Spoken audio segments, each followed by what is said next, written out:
De hoy se llama Preparándonos como las vírgenes.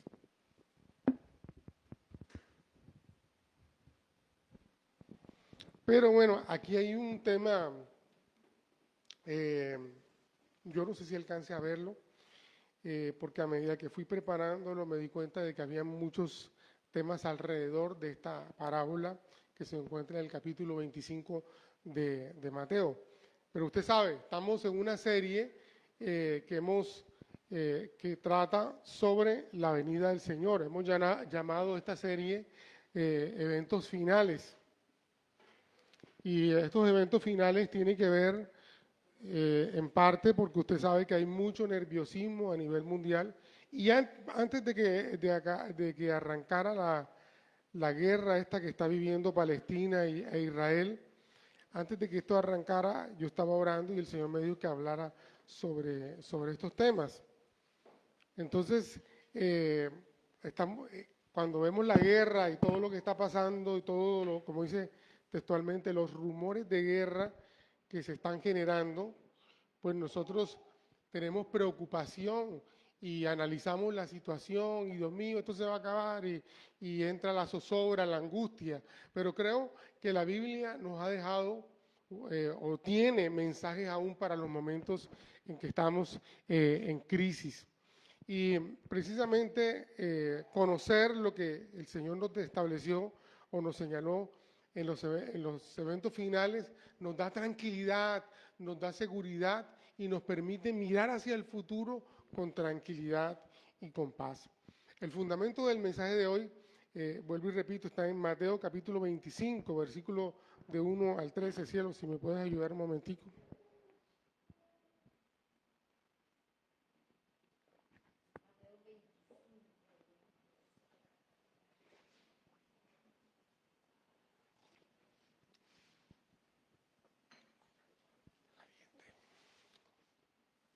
Sí, pero no importa, está bien. Ok, Mateo 25 del 1 al 13 dice, entonces el reino de los cielos será semejante a 10 vírgenes que tomando sus lámparas salieron a recibir al esposo. 5 de ellas eran prudentes y 5 insensatas. Las insensatas, tomando sus lámparas, no tomaron consigo aceite, mas las prudentes tomaron aceite en sus vasijas juntamente con sus lámparas. Y tardándose el esposo, cabecearon todas y se durmieron.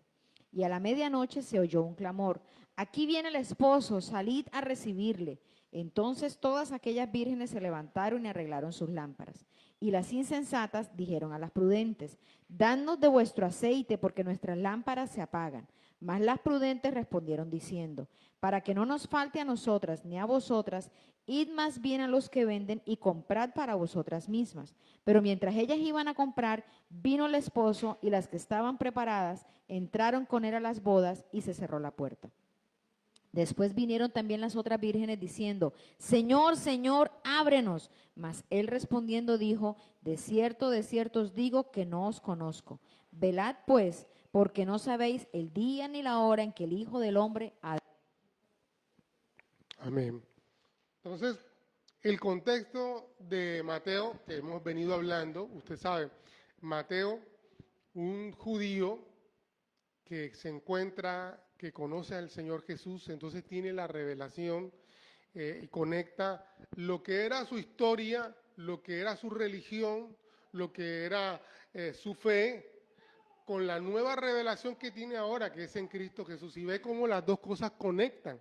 Entonces, el propósito de Mateo es que su comunidad judía también conociera y entendiera quién era Jesús y todo lo que Jesús estaba revelando para el mundo judío.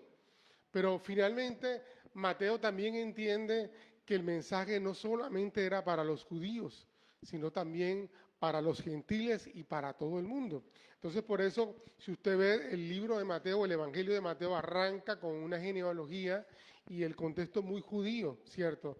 Pero también muestra la grandeza de un Dios que se quiere revelar a toda la humanidad. Entonces, ahora en el capítulo 25, el Evangelio ha estado narrando la historia de Jesús, pero llega el momento en que Jesús sabe que se va. Algunos estudiosos dicen que esta porción está entre los 3 últimos días del ministerio de Jesús, o cercano a los 3 últimos días del ministerio de Jesús. Entonces Jesús está preparándolos a sus discípulos porque sabe que ya no va a estar y van a ocurrir muchos eventos post su muerte. Y es necesario que ellos sepan qué va a pasar. Es necesario que ellos estén preparados por lo que va a pasar.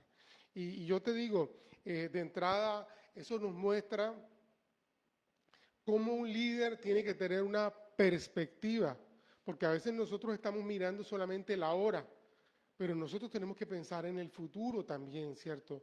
Y dejar marcas, dejar señales también para nuestra familia. Para mí fue muy duro cuando salí del COVID, entender de que pude haberme muerto y habían cosas que mi familia no sabía sobre el tema incluso de finanzas o de direccionamiento de lo que yo quería con mis hijos. Entonces, me tocó prepararme y un día nos sentamos en familia y yo les expliqué, quiero decirles, ustedes saben que el día que yo me muera, por la palabra, yo sé dónde voy, yo estoy tranquilo, no le temo a la muerte, pero después que yo me vaya y Dios mediante ustedes se queden aquí, hay cosas que necesitan saber. Por ejemplo, Juan David le dije, hijo, quiero que continúes estudiando, quiero que saques adelante tus estudios, que sepas, que creas que siempre te vi como alguien valioso, lleno de talento, que creo en el potencial que tú tienes. Lo mismo le dije a Mateo, papi, si Dios mediante llego a morir y tú estás allá en Francia o en Europa, no quiero que dejes los estudios y te vengas corriendo porque tienes que estar... No, el sueño, me honrarás terminando tus estudios. Después que terminen los estudios, órale al Señor si es el tiempo de volver o de continuar. Pero no quiero que abandones tus estudios si yo llego a faltar. Y también hablé con mi esposa, los temas también de lo que eran la hipoteca que tenemos, cuáles eran las claves. Hay gente que se está muriendo y la clave oculta, que él no sepa, y la caleta que tengo allá. No, mi amor, tú sabes que las claves son estos son los dineros que están por cobrar, esto es así, esto es asado, para que tú sepas si yo iba a faltar, qué pasaría. Los seguros que tengo, hay unos seguros que yo pago con mi tarjeta de crédito, con mis ahorros, y ellos saben, si yo llego a partir, acuérdate que está este seguro, que no tienes que seguir pagando hipoteca, porque, bueno, todas estas cosas se las expliqué. Entonces, este es un líder que sabe que se va, pero que ellos van a continuar, y un líder, un papá, tiene que lanzar al destino, seguirle marcando el destino a sus hijos, porque el mundo, nosotros nos morimos y no quiere decir que ellos se acaban con nosotros. En la antigüedad, en Egipto y todas esas cosas, se moría un faraón y todos el séquito de ellos se morían, los enterraban vivos con ellos. Y en la cultura indígena también, no, nosotros entendemos que la vida sigue, que lo importante fue lo que nosotros dejamos para que continuara el legado y el llamado de Dios. Y eso es lo que Jesús está haciendo en esta etapa. Y parte de esa etapa es advertirles, como ustedes saben, hemos hablado de cuando ellos quedaron sorprendidos y llegaron a Jerusalén y vieron las construcciones, el templo de Herodes, que no solamente lo miraban los judíos, sino también los mismos romanos estaban impresionados del templo que había construido Herodes. Dice, Jesús sabía que en las paredes del templo estaba incrustado, habían láminas de oro y habían tesoros en las paredes y todas esas cosas. Entonces Jesús sabía que cuando los romanos invadieran de nuevo, porque ya los romanos controlaban, pero cuando ellos vinieran a destruir, él lo visualizó y la visión de él se cumplió en el año 70. Él le dijo, todo lo que ustedes ven bonito, todo eso va a ser destruido y no quedará piedra sobre piedra, porque él también sabía que los romanos en su visión de saqueo arrancarían las placas de oro, todo lo que había ahí, y eso iba a quedar destruido. Y dio una cantidad de señales, pero dijo, yo le preguntaron, ¿y cuándo se va a acabar esto? Y le, mira, no te digo ni la hora, ni el día, pero estas son las señales. Y les comenzó a dar unas señales que es las que hemos venido desarrollando en el capítulo 24, hasta el versículo 14. Ahora, el versículo 15, todo esto es el preámbulo. El capítulo 14, perdón, capítulo 24, desde el versículo 15 y el 51, no lo voy a leer porque hay muchas cositas ahí, pero relata y muestra todas esas señales, pero si usted se da cuenta, hay algo importante y donde se equivoca, donde tenemos muchos encontrones doctrinales, no solamente con las religiones judeocristianas, sino también con otras que no son judeocristianas. Porque cuando ellos examinan todo esto, dicen, pero yo no entiendo, esto parece, y a veces la gente lo ve Génesis también así, como si echara para adelante y se echara para atrás. No es así. Es que una revelación profética no es 100% precisa, ¿me entiendes? Ellos dan la visión y lo que es, pero está hablando Jesús, sí, pero está hablando Jesús para sus discípulos en una visión profética, lo mismo que pasa con Juan en Apocalipsis. Entonces, y el Evangelio de Mateo, que es el que transcribe, Mateo no es cronológico. O sea, Mateo no hace el relato, pasó el día 1, pasó el 2, no, a veces Mateo mezcla lo que pasó en el día 20 con lo que pasó el día 5, ¿me entienden? El único que es cronológico más claramente es Lucas. Entonces, por eso hay imágenes y se une con lo profético, que hay cosas que uno no sabe, oye, pero dice que viene antes, no, viene después, o sea, ahí no hay claridad en cuanto a la ubicación. Entonces, por eso, cuando tenemos una confusión sobre algo, tenemos que mirar todo el contexto de la Biblia y ver cómo el resto de la Biblia nos va ordenando cada cosa en su posición. Eso es una enseñanza compleja. Yo hice instituto bíblico sobre eso, he hecho estudios sobre eso y todavía hay cosas que todavía no tengo claras, como para explicarlas un domingo. Entonces, mejor voy a explicar de manera general y yo sé porque esta materia, incluso yo mismo la daba en el instituto bíblico. Entonces, los que están en el instituto bíblico, en algún momento del instituto, pues yo les voy a dar la clase. Entonces, pero en el versículo 15, y por ejemplo, aquí hay una señal de que algunos eventos no están como cronológicamente puestos. El versículo 15, si tú lo tienes ahí, léelo por favor. Ahora, recuerde, él está diciéndole, esto va a ser destruido, vendrán estas señales y todo esto. Ok, el versículo 15 de Mateo 24. Ok. Versículo 15 dice, por lo tanto, cuando veáis en el lugar santo la abominación desoladora de que habló el profeta Daniel, el que lee, entienda. Entonces los que estén en Judea, huyan a los montes. El que esté en la azotea, no descienda para tomar algo de su casa. Y el que esté en el campo, no vuelva atrás para tomar su capa. Mas hay de las que estén en cinta y de las que críen en aquellos días. Ok, hasta ahí, hasta ahí. Entonces, fíjate, dice... habla en el versículo 15, por tanto, está hablando, conectando, ¿cierto? Las expresiones conectan lo que él viene diciendo. Él está hablando de todas, bueno, de unas señales, oiréis de guerra y rumores de guerra en el versículo 6, de los falsos profetas, de los falsos cristos, de las pestes, de las destrucciones. Entonces, en el versículo 15 dice, por tanto, cuando veáis en el lugar santo la abominación desoladora de la que habló el profeta Daniel, el que lee entienda. Ahí vemos, número 1, está hablando, él habló sobre la destrucción. Y la destrucción se dio cuando? En el año 70 después de Cristo, cuando los romanos avanzaron. Pero lo que se llama la abominación desoladora literal solamente se dio en el año 167, o sea, 93 años después.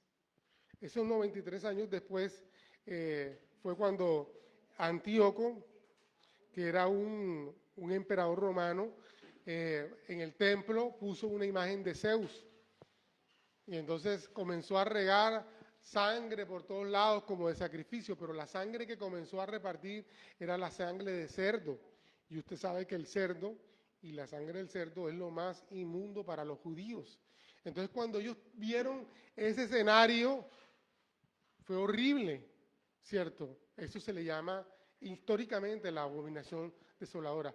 Pero aquí viene la contradicción, entre comillas. Cuando la gente lee esto, dice, no, eso ya se cumplió en el año 69. Sí, y la destrucción del la destrucción del templo en el año 70. Pero fíjate, los dos eventos están juntos, como están relatados ahí. Entonces, ¿qué nos deja ver? ¿O qué explica eso? Número uno, lo que vengo diciéndote. ¿Qué te vengo diciendo? Mateo no hace el relato cronológicamente.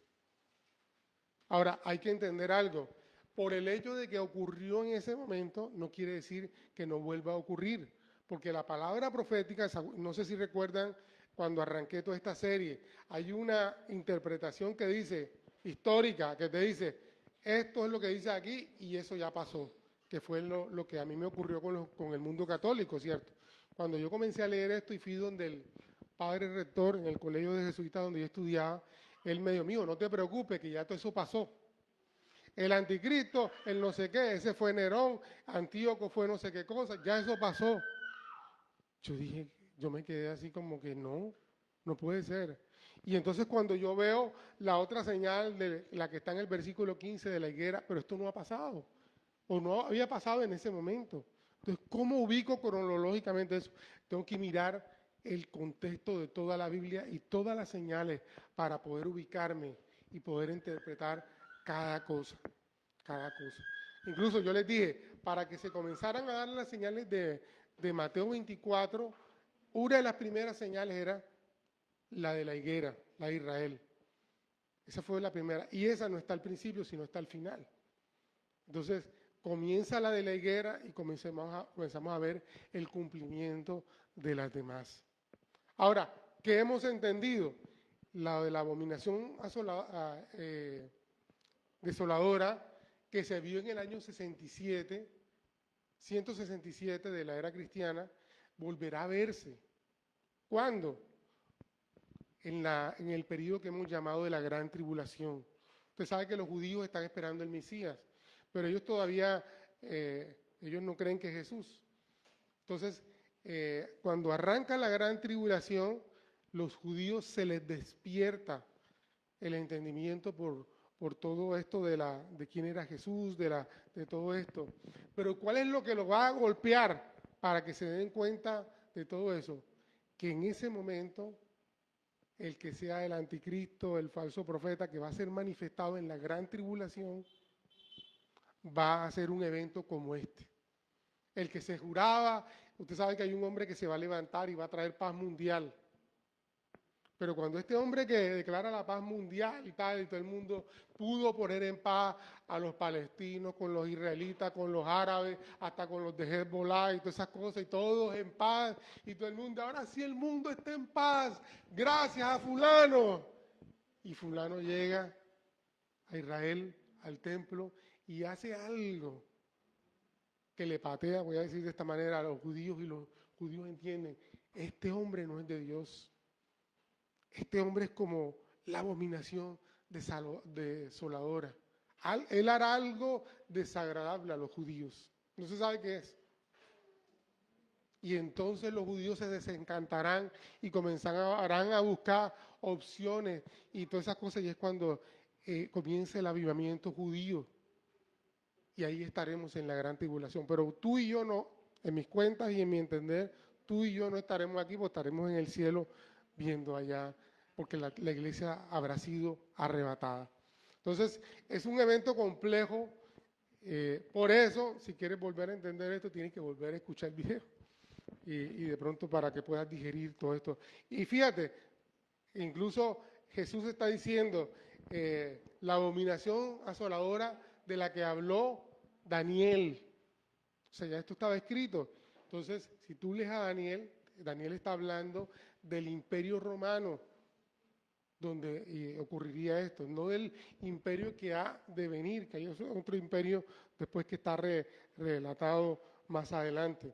Entonces, fíjate, ahí vemos como cosas que no cuadran, pero precisamente el primer punto, Mateo no es un relato cronológico. Entonces no pretendas leer, entenderlo cronológicamente. ¿Me entiendes? Lo importante es ver las señales y tratar de ubicarlas, y para eso siempre necesitamos el apoyo de alguien, de que alguien que nos ayude a entender mejor todas estas cosas. En este momento lo estoy haciendo yo. Yo no soy un maestro de este tema, pero lo que yo sé puedo compartirlo. Ahora, otra cosa que nos dice la parte previa a las al relato de Mateo 25 sobre las 10 vírgenes, es que la venida del Señor va a ser introspectiva, ¿me entienden? No la vamos, o sea, son varios eventos que van a estar ahí, que va a ser, pero cuando ocurra va a ser rápido, no te va a dar tiempo. Hay gente que está esperando. Sí, yo conozco gente que dice, sí, yo sé todo eso, pero yo voy a esperar como 5 años más. En 5 años más, yo no sé si estarás vivo. En 5 años más, yo no sé si tendrás la oportunidad, o en 5 años más no sabemos si habrá venido el Señor. Porque dice el versículo 27, ahí en el capítulo 24, dice, porque como el relámpago que sale del oriente y se muestra al occidente, así será también la venida del Hijo del Hombre. O sea, va a ser como un relámpago. Tú ves el relámpago, ya, pasó el relámpago. ¿Cómo era que decía Abril cuando ya reempálago? Ves el reempálago y no tienes oportunidad de reaccionar. Bueno, hace 2 semanas, la chica esta que le cayó esta semana, la chica que le cayó el relámpago, no tuvo, si ella lo hubiera visto y se quita, se aparta, no le dio tiempo. Así será la venida del Señor. Aparece el relámpago y ¡guau! Desaparecemos de la tierra, la iglesia del Señor. Entonces por eso no va a haber oportunidad para reaccionar, para tomarte un tiempo, no, yo voy a esperar unos años que ya mis hijos se arreglen, que nada, mi hermano, la oportunidad es ya. Otra cosa que nos dice ahí es que será como que vendrá en las nubes, versículo 30, dice ahí,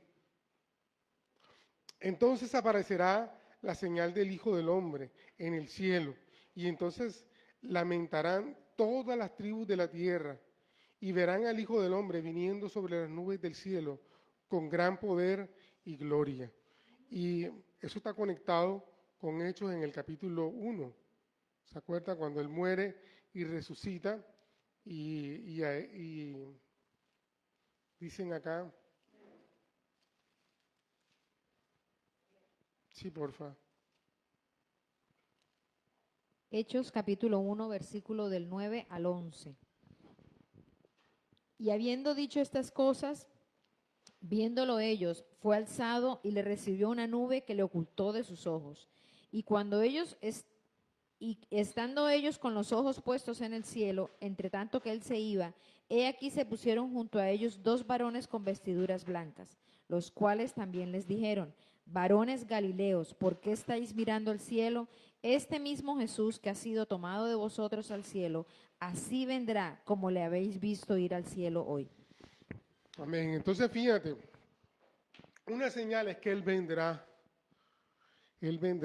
en las nubes, dice ahí, y dice acá en Hechos de los Apóstoles, Lucas, está diciendo que así como lo vieron ir, así lo vendrán regresar. Aquí yo tenía esas cosas que uno aprende, como uno no lo sabe todo, yo tenía un discípulo del que le hablé, que me dijo una vez, pastores, en la Biblia están los, los Black Hawk, cuando describe un aparato que se eleva, que es como un escorpión que lanza dardos de fuego por la cola, y él me decía, así funcionan los Black Hawk. Estoy hablando del año 95, 96. Este chico me salió con esa pregunta. Y él también me dijo, cuando estábamos hablando de esto, un día estábamos hablando y alguien me preguntó, ¿cómo será esto? Yo le decía, yo lo voy a ver así, así como se fue, como dice Hechos. Y él me dice, pastor, pero es que si vienen las nubes, si yo estoy en Colombia y lo veo en las nubes, los que están del otro lado de la tierra no lo van a poder ver, porque es de noche. Y yo me quedé, y como yo no sé qué voy a hacer, y él me dijo, yo sé la respuesta, pastor. Este chico, Daniel se llama él, que vivió allá en Israel por muchos años, y me dice, pastor, la televisión. Eso será algo tan impactante que toda la televisión mundial va a enfocarlo. Y por eso todos lo veremos, en todos los lugares de la tierra. En esa época no había internet, no había WhatsApp, no había esas cosas. O sea, en aquella época, 25 años, 30 años atrás, ni idea. O sea, a medida que vaya pasando el tiempo, la tecnología facilitará que esto sea posible, que en todo lugar de la tierra se pueda ver, se pueda ver. Entonces, y otra cosa que dice ahí en el versículo 37, dice, pero el día y la hora nadie lo sabe, los ángeles del cielo, sino solamente el Padre. Mas como en los días de Noé, así será la venida del Hijo del Hombre. Porque como en los días antes del diluvio estaban comiendo, bebiendo, casándose y dándose en casamiento, hasta el día en que Noé entró en el arca. Y no entendieron hasta que el diluvio se los llevó a todos. Y así también la venida del Hijo del Hombre. Y vine a una cosa interesante. Entonces estarán dos en el campo, uno será tomado y el otro será dejado. Dos mujeres estarán moliendo en un molino, una será tomada y la otra será dejada. Entonces, fíjate, es interesante, bueno, y dice ahí, velad, pues porque no sabéis a qué hora ha de venir. Entonces, fíjate, interesante porque es lo que nosotros toda la historia hemos estado viendo. Y esto es para el pueblo de Dios, o sea, para los cristianos. O sea, sabemos que la venida del Señor está, no, eso todavía demora, pero no sabemos. Y la gente sigue dándole prioridad a otras cosas, olvidándose que tenemos que estar preparados. Yo les conté, en aquella época cuando yo estudiaba con los testigos de Jehová, ellos me decían, no, Pacho, yo iba a comenzar la carrera de Derecho. Yo me decía, ¿para qué vas a estudiar si la venida del Señor ya está cerca? Esos son estamos en el año tal, ¿cuánto es que demora tu carrera? 5 años. 2 años más vas a disfrutar tu carrera. Enfócate en las cosas que son productivas. Amado Ampa, este año vamos a celebrar 30 años que terminamos la carrera de abogado y el Señor no ha venido. ¿Me entiendes? Entonces tenemos que estar alerta, con los ojos puestos en el Señor, pero con los pies sobre la tierra, siempre preparados, porque la venida del Señor puede estar en cualquier momento. Entonces, enfocados en lo que es realmente importante. Ahora, dice también ahí más adelante en el versículo 42, velad, pues, porque no sabéis a qué hora ha de venir. Pero sabed esto, que si el padre de familia supiese a qué hora habría de venir, velaría y no dejaría mirar la casa. Otra cosa es que el Señor va a venir como el ladrón en la noche. Tú no estás preparado, ¿me entiendes? Tú no estás preparado. Si tú supieras cuándo va a venir el ladrón, ¿qué haces tú? Le montas el operativo, llamas a la policía, todas esas cosas, pones las cámaras, le pones doble llave, candado, ¿me entiendes? Dejas el perro ahí en la puerta para que apenas entre le caiga el perro. Pero como nosotros no sabemos así entran ellos y roban, ¿cierto? Entonces nosotros tenemos que estar preparados en todo tiempo, alerta. Yo siempre he sido como este bebé, yo soy muy tranquilo, muy pacífico y todas esas cosas, pero yo ando alerta con muchas cosas. Y cuando yo voy con mi familia estoy pendiente, cielo, cierra el bolso, no sé qué, pila con esto, voltea, no sé qué, por ahí no pases, mira qué tal cosa. Y con mis hijos peor, porque ellos son más despalomados, van saliendo con el celular en la mano, en aquella época. Ahora yo llamo a Mateo, papi, ¿por qué no me has contestado? Papi, voy en el metro, no puedo sacar el celular en París. Me dice, no te contesté porque ya, o sea, y ellos el celular se lo guardan, ajá, donde no sabemos. Después me dice, papi, si tú supieras dónde yo me guardo el celular, después no me pedirías una llamada. Ok, ya entendí. Ok, ya entendí. Para que no me vaya, están alertas, ¿me entiendes? Porque cualquiera les puede robar, ¿me entiendes? El tema de sus claves en sus cuentas, todas esas cosas. Juan todavía me toca estar encima de él, pero tenemos que estar alertas así, como algo precioso que tenemos que cualquiera nos puede robar. Estar atentos. Ok, entonces todas estas cosas nos hablan, número uno, de la forma introspectiva en la que Dios puede aparecer, Jesús puede aparecer. Y número dos, que tenemos que estar alertas para la venida del Señor. Ahora, todo este es el preámbulo para entrar en las 10 vírgenes. Yo creo que de pronto no voy a alcanzar porque todavía me faltan 2 punticos. Pero, número uno, es importante que tú veas que algunas cosas que yo apunté que nos ayudan a entender mejor el relato. Número uno, la palabra, usted sabe que dice, entonces el reino de los cielos será semejante a las 10 vírgenes que tomando una lámpara salieron a recibir al esposo. Número uno, la palabra entonces nos dice que lo que sigue es una explicación de lo que está en el capítulo 24. O sea, ese hace parte de la venida del Señor. Pero también es importante que tú entiendas esto. Para poder entender muchas cosas que están aquí en el capítulo 25, no solamente tienes que entender el tema que se está abordando en el capítulo 24, sino la visión de Dios a través de Mateo. ¿Cuál es la visión de Dios? Entender también la cultura judía. ¿Me entiendes? Si tú no entiendes cómo eran las fiestas judías de matrimonio, no vas a comprender muchas cosas.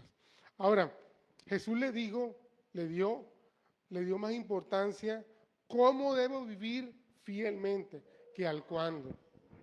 Eso es importante, fíjate, yo he escuchado a mucha gente que está, y no está mal, incluso hay noticieros cristianos. Yo recuerdo, hay un tipo que hasta se murió, y el tipo, el programa de televisión, pasaban por enlace, leía el periódico y te iba mostrando dónde estaban las señales. Perfecto, muy bueno, todo eso.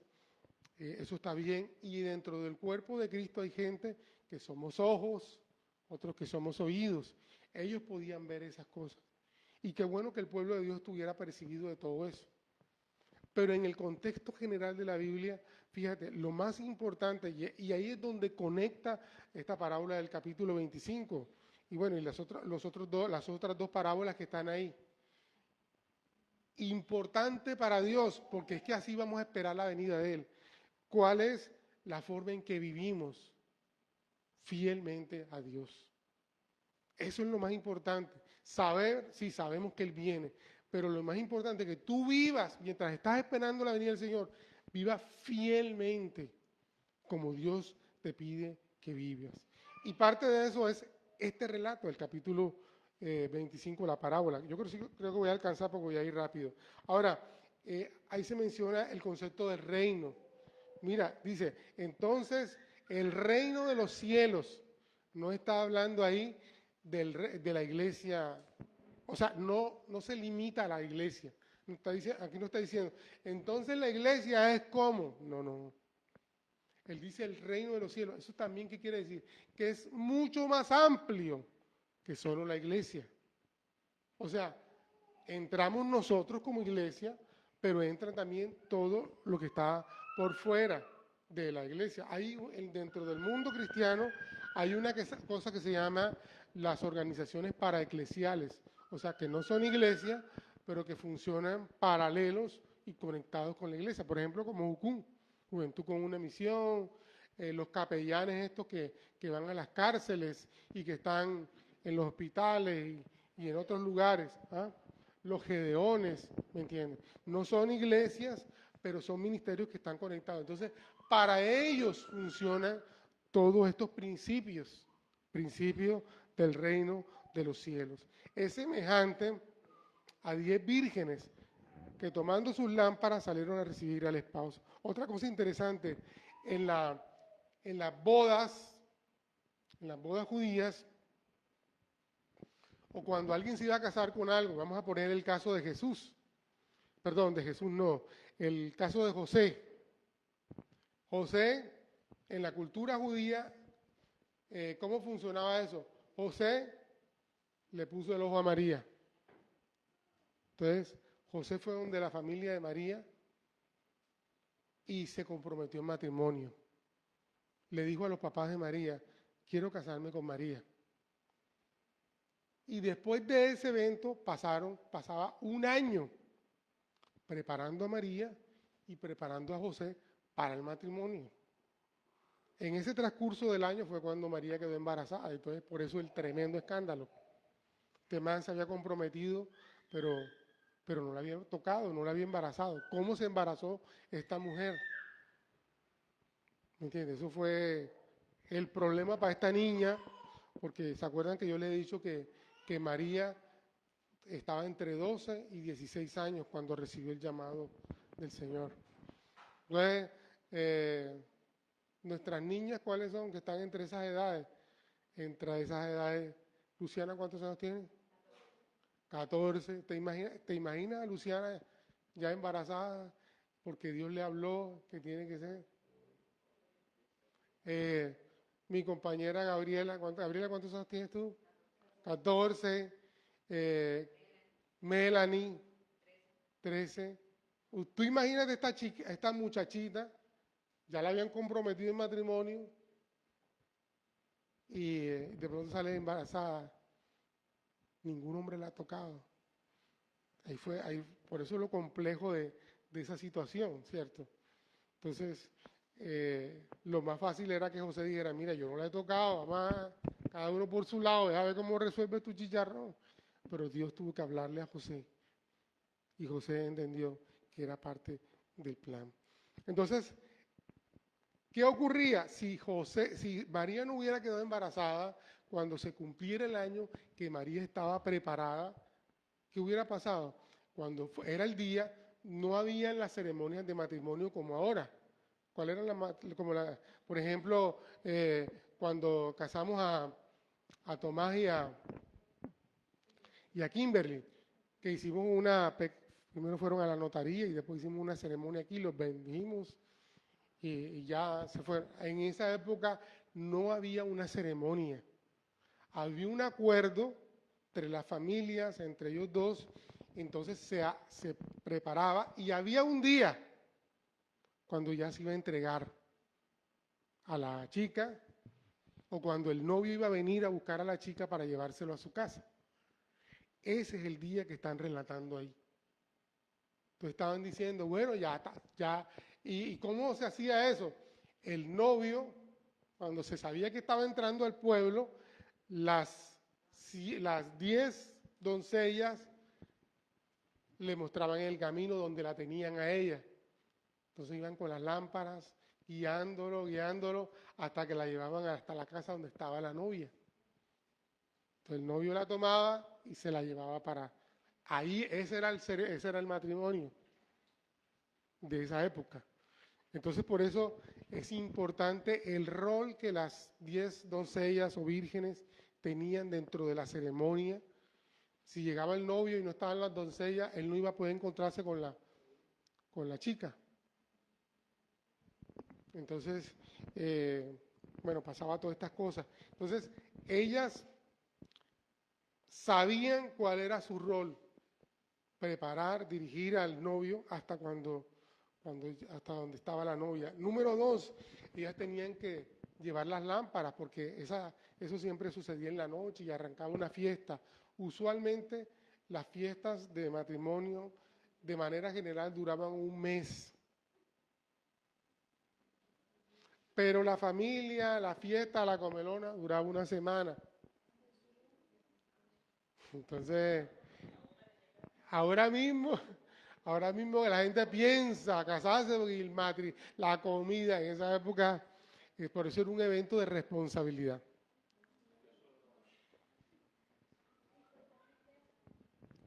¿Cómo?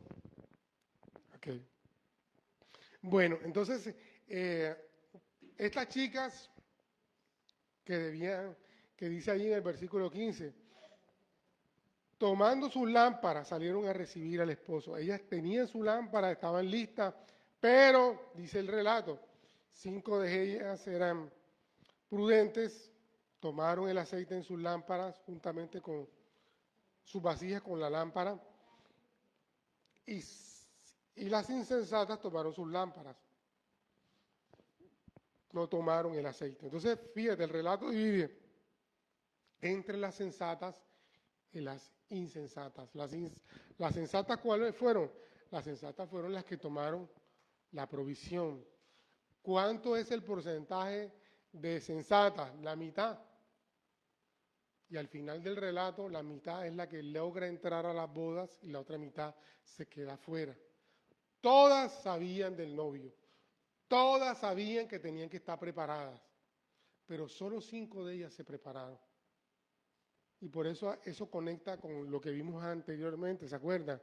Estarán 2 en el campo, una será tomado y el otro se quedará. Estarán 2, no sé qué, en la cocina, moliendo no sé qué cosa, una se irá y el otro se quedará. Entonces, fíjate, por eso se dice bíblicamente, de todos los que hacen parte de la iglesia del Señor, no todos se van a ir con el Señor. Solo la mitad.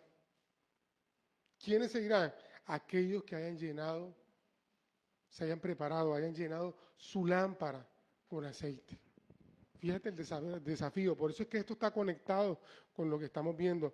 Ahora, todas tenían clara su responsabilidad y su deber. Mira, la entrada o no depende del novio. El novio les advirtió, voy a llegar, tienen que estar preparadas. Pero la decisión de estar preparada es tuya. Es tu responsabilidad. ¿Me entiendes? Dice la Escritura que Dios quiere que todos procedan al arrepentimiento. Dios quiere. Pero muchos son los llamados, los ha llamado a muchos, pero pocos son los escogidos, los que también Dios los ha escogido y ellos han escogido la decisión de estar preparados. Tú no puedes, el día que sea ese día del relámpago, ese rampálago, como decía Abril. Oye, ¿cuántos años tiene Abril? 10 años. Bueno, imagínate. No puedes salir con la excusa, ay, pastor, es que el Señor vino. Señor, es que el aceite estaba caro, es que no encontré. Mira, tú sabías que tenías que prepararte. Tú sabías que tu lámpara tenía que estar encendida y no lo hiciste. Entonces, es nuestra responsabilidad preparar la lámpara. Para ir ya al final, dice Proverbios 1:7, dice, bueno, porque ahí le llama insensatas y necias, o insensatas y necias significa lo mismo. Entonces dice, Proverbios 1:7, el principio de la sabiduría es el temor a Jehová. Los insensatos desprecian la sabiduría y la enseñanza. ¿Me entiendes? ¿Cuándo somos nosotros insensatos? Estamos escuchando la palabra de Dios. estamos escuchando todo lo que Dios está hablándonos. Y nosotros no queremos escuchar ni aprender. Había muchas cosas que a veces nosotros enseñábamos allá en República Dominicana y nos decían, sí, eso es lo que creen los colombianos cristianos. Eso es en Colombia.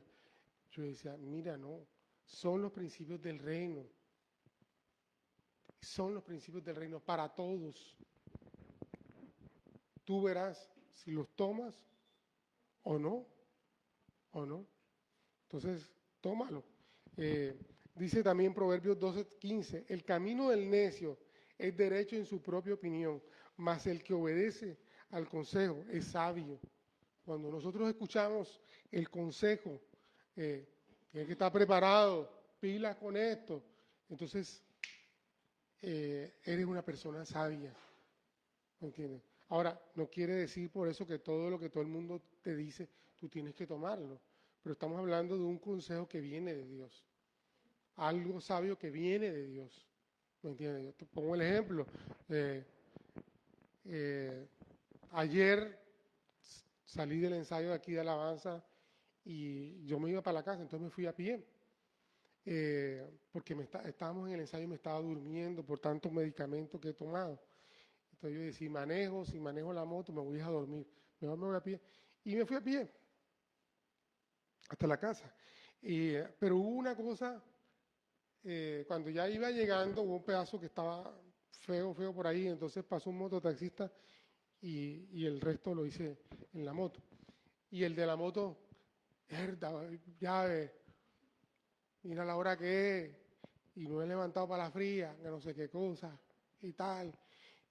La fiesta de noviembre la pasé mondada, no sé qué cosa, pero yo me le pierdo a la gente, porque la gente lo que da es trago en estos días, y yo lo estaba escuchando.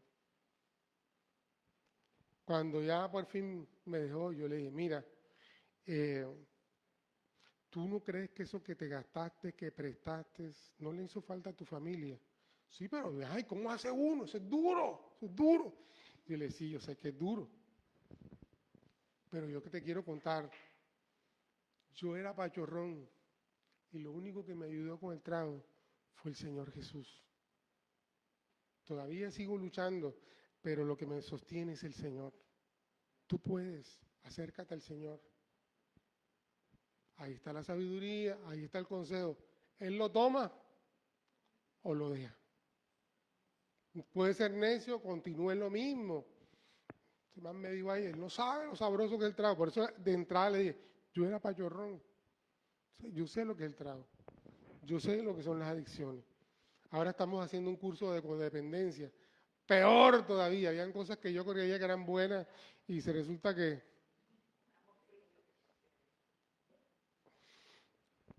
Entonces todavía hay cosas con las que uno se da cuenta que es esclavo y suenan bien, y suenan buenas, y con buenas intenciones, pero todo el daño que nos causamos y causamos a las personas que están alrededor de nosotros. Y por eso, amados, necesitamos estar preparados. Por eso hay cosas, amado, fíjate, la Biblia nos dice, no se ponga el sol sobre nuestros rostros, hablando de las peleas, de los conflictos. Amado, y nosotros a veces andamos con un guardado ahí. ¿Qué tal que venga el Señor y nos encuentre con ese guardado? Y muchas otras cosas, amado, y eso no es solamente, yo a mí tuve una experiencia cuando yo era parte de la junta de los pastores, una persona con la que yo trabajé durante un año y de pronto estábamos en una conversación y sacó una, sí, porque no sé qué cosa, Yo me quedé, yo le dije, amado, un año estuvimos trabajando juntos y tú nunca me dijiste que tenías eso contra mí. Amado, perdóname. No, el punto no era si tenía la razón o no, porque también en mi opinión no tenía razón de ser. Pero él, hermano, perdóname. Yo quiero que, no, pero de verdad, y cada ratico, como se dio cuenta, perdóname, mi hermanito, perdóname. Tranquilo. Yo le dije, mira, mañana mañana tengo que predicar. Yo no me puedo subir al púlpito con un atorado y un entrimpado ahí porque por todo lo que me he enterado hoy. Yo tengo que soltar eso, tengo que soltar eso. ¿Entiendes? Eso es uno de los temas.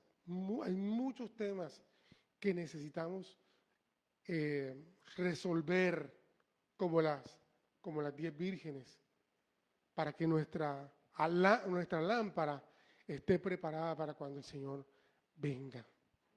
Venga. Hay decisiones en nuestra vida que tienen que ver con cosas espirituales. Hay decisiones, amados, que tienen que ver con nuestra vida secular, normal. Yo les estaba hablando de algunas cosas, por ejemplo, el tema económico. ¿Cuántos de ustedes se han sentado con su familia y han hablado de estos temas? Mira, si yo llego a faltar, me gustaría que hicieras esto, todas estas cosas. Eso es sabio. Va a ser incómodo, es incómodo porque es un poco emocional. Cuando yo estaba hablando con esto, Milena con la lágrima aquí, yo oía al otro, pero hay que hablarlos. Cuando la pastora Cintia murió, sufrieron, el pastor Harold, sus hijos, todos sufrieron. Pero yo cuando me acerqué a él y le dije, pastor, me imagino que será un momento de confusión. Y él dijo, no, si es en cuanto al lugar donde está Cintia, yo sé dónde está. Si es en cuanto a nuestras vidas, también lo hablamos, porque Cintia habló de eso. Cintia fue la que tocó el tema, mucho antes de que supiera que tenía los tumores en el cerebro. Les habló, les dijo, yo sé que tú eres un hombre esto, necesitarás una compañera, Harold, puedes volver a ser feliz si tú quieres, todos los hijos, ellos tienen un apartamento que estaban pagando y uno que pagaron hace tiempo, el apartamento que está en Cali, quiero que sea de Cintia, ¿cómo es que se llama la hija? Cintia Marta, y el que estamos pagando aquí, que con mi muerte queda pagado, quiero que sea de David. Todo lo hablaron, pero eso sí, David disfrutará de él solo cuando tú faltes. Mientras tú estés vivo, este será tu apartamento, quiero que tú, o sea, todo cuadrado. ¿Entiendes? Quiero que hables con fulano, quiero que hables con mengano, todo esto, la iglesia, todo eso. Entonces, para ello fue claro el mapa, ¿entiendes? Amado, tienes que estar preparado, porque la hora y qué chévere, ojalá cuando Cristo venga, bueno, no hablemos de la muerte, que Cristo venga, en un abrir y cerrar de ojos, nos vamos todos, pero ¿y si se queda alguno de la familia? Que sepa cómo va a resolver y qué va a pasar, ¿cierto? Y sepa cómo está la salida para ir y llegar a donde estamos nosotros. Bueno, mis amados, no voy a demorarme más. Las preguntas de hoy, ¿qué te habló Dios?